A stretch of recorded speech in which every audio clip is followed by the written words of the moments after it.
তোমাদের সবাই কেমন ব্লগে স্বাগত। কেমন আছো তোমরা সবাই? আশা করছি ভালো। তো যেটার জন্য আমি আজকে আসলাম তোমাদের সাথে গল্প করতে। কালকে আমরা হরিরামপুরে গেছিলাম কিছু কেনাকাটার উদ্দেশ্যে, কারণ আমি বাড়ি চলে যাব, কিছুদিন আছি বাবার বাড়িতে, তারপর আমি নিজের বাড়িতে মানে আমার স্বামীর বাড়িতে যাব ঠিক করেছি আর কি।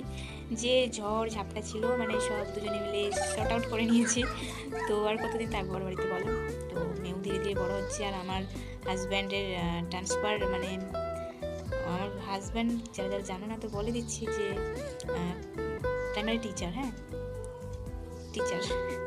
যদি এখন তোমাদের সাদা মনে একটাই প্রশ্ন, যদি টিচার তো তুমি বাবার বাড়িতে থাকো কেন? ভাই আমি কি বলবো বলো, অনেকটাই ঝড় ঝামলা বাড়িয়ে পেরিয়ে আসছি আর কি।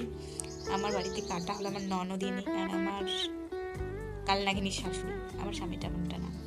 যদিও এতদিন তার ইনকাম ছিল না, ও চাকরিটা প্রায় 14 বছর পর পেল। 14 বছর পর, ভাবতে পারো।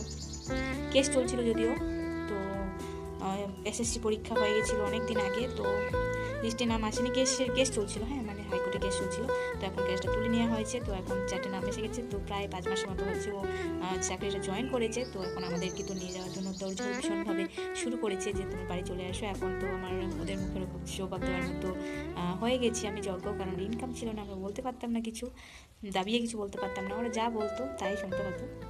তো আলহামদুলিল্লাহ সব কিছুর জন্যই উপরওয়ালাকে অনেক অনেক শুকরিয়া যে আমার হাজব্যান্ডকে চাকরিটা পাইয়ে দিয়েছে।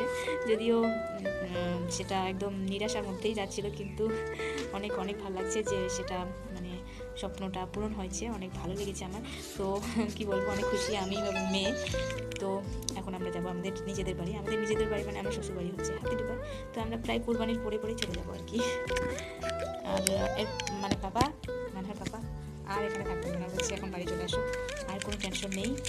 আর হয়তো আমরা গঙ্গারামপুরে থাকতে পারি ভাড়া, কারণ ওর স্কুল হচ্ছে গঙ্গারামপুর থেকে মানে আমাদের বাড়ি থেকে 40 কিলোমিটার লাগে, তার থেকে আরও গঙ্গারামপুর থেকে আরও 8 কিলোমিটার ভিতরে, মানে তখন সাইডে ওর স্কুলটা পড়েছে আর কি, ভীষণ দূরে, তো দূরত্বের মধ্যে।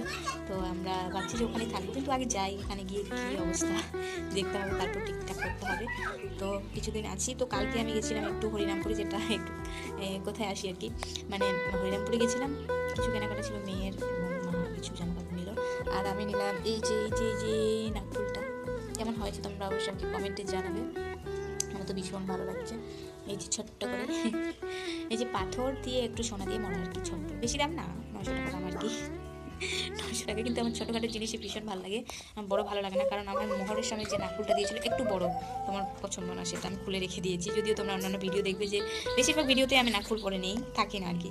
তো আমার এই যে এর আগে দানা ছিল, বিয়ের আগে দানাটা, তখন বিয়ের পর যে মানে মোহরের সময় একটা নাকফুল দিয়েছিল, ওটা পরেছিলাম প্রায় যখন বাবার বাড়িতে আসতে শুরু করলাম, থাকতে শুরু করলাম, তো ভালো লাগছিল না এই নাকফুলটা পরে থাকতে, বড় বড় লাগছিল। তারপর এই নাকফুলটা নেওয়া হয়েছে কালকে, মা দিয়েছে আমাকে গিফট। তো কেমন হয়েছে আমাকে বলবে তোমরা অবশ্যই। হ্যাঁ, তো চলো টাটা।